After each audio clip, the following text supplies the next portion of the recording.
So what then is the state of retail sales, the driver of shopping center performance? Well, uh, it's no secret that household disposable income is still under pressure. Fourth quarter of last year on year, real disposable income of households still minus 4.8% year on year down. So that's a job loss story. It's an income loss story from a deep recession through much of 2020.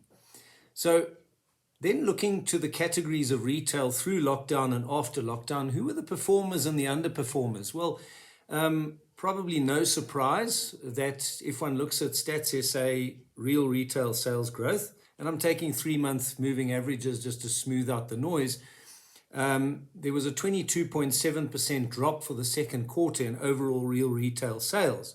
And that was still negative as at the 3 months to January, to the tune of minus 2.9%. So significantly recovered, but not fully recovered. I guess that's the way to describe it.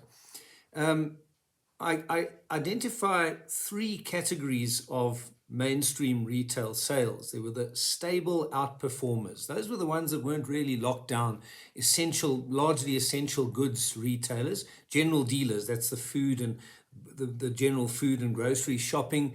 Only dropped as far as minus 6.9% at its worst in the second quarter last year, and still minus 2.2% year on year down, but a less negative growth rate than overall retail sales. Then there was the pharmaceutical and medical retail category. Also only dropped about minus 7.5% in the second quarter of last year, and year on year 4.1% growth positive for the 3 months to January. So doing relatively well. Then there's what I call the cyclical outperformers. These are ones that were locked down: household furniture and appliances and equipment, hardware, paint and glass. In other words, categories that very much have to do with the home. And they dropped quite significantly to the hardware, paint and glass category in the second quarter, 29% down at its worst, and 38.8% down in household furniture and appliances and equipment. But as soon as they were unlocked, they came back very strongly and showed very strong positive growth for the second half of the year. 3 months to January, 9% in the case of hardware, paint and glass, positive growth year on year, and household furniture, appliances, equipment plus 6.7%.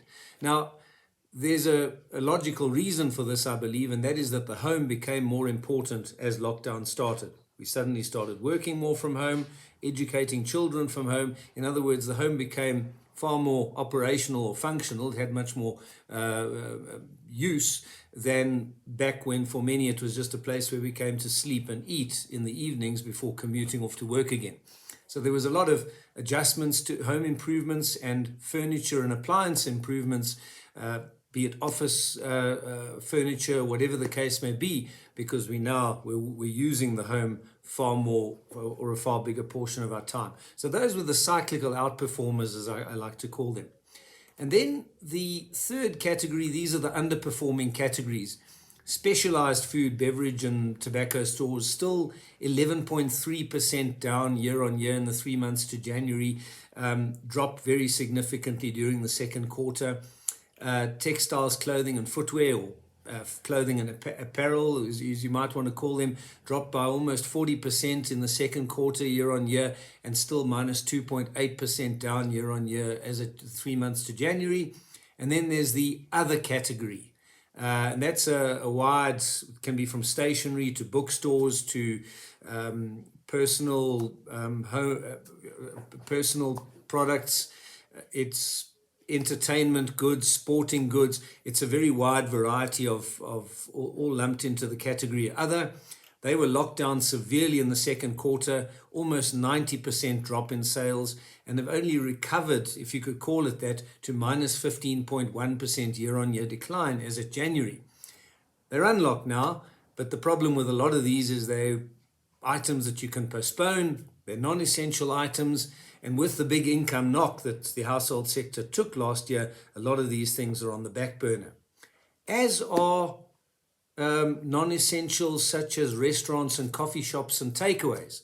So for the 3 months to January, restaurants and coffee shops sales still 36% down, and even takeaways, which have performed less poorly, minus 11.2% down year on year as of January, or the 3 months to January. So that's the state of retail sales. Severe drops during lockdown, some outperformers when it's related to the home and the furniture and appliances in the home.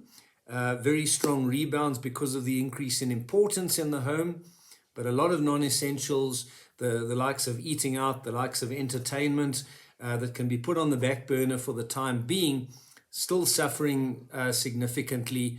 It's all about essentials at the moment, given a financially pressured household sector for the time being.